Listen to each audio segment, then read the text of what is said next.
try my hand at prophecy today, ladies and gentlemen, because I see the future of the state of Georgia, and in about a year, you are not going to be able to turn on the television without Senator Jon Ossoff, because he's allegedly worried about people getting kicked off their health care. The only people who are going to lose access to health care are illegal aliens who shouldn't be in this country to begin with.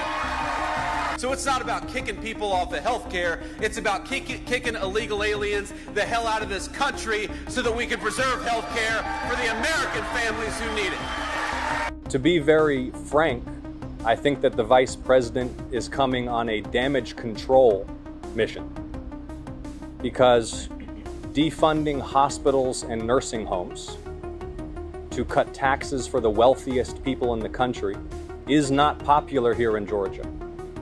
Not where we've lost 9 rural hospitals in a decade. Not after Atlanta Medical Center, Georgia Baptist closed just in the last couple of years. Not when we already have a maternal mortality crisis in the state of Georgia and a healthcare access crisis in the state of Georgia. Throwing 100,000 people off Medicaid.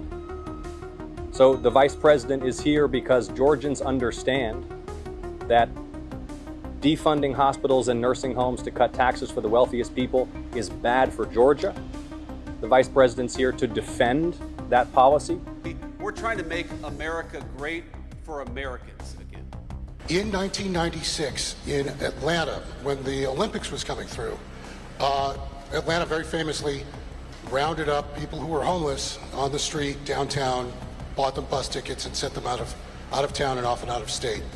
There was a lot of negative sentiment about that later. It's one of the things that people remember.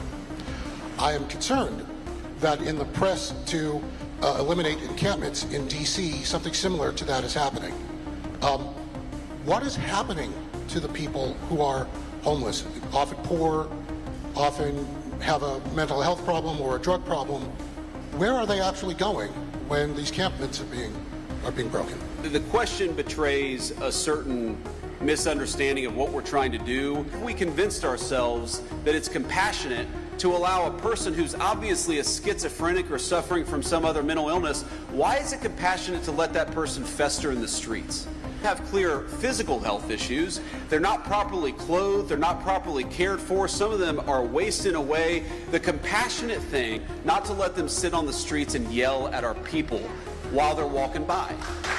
And so the president actually signed an executive order to make it easier for some of these people to get access to mental health treatment. What happened in this country where we decided that the compassionate thing was to let somebody fester on the streets?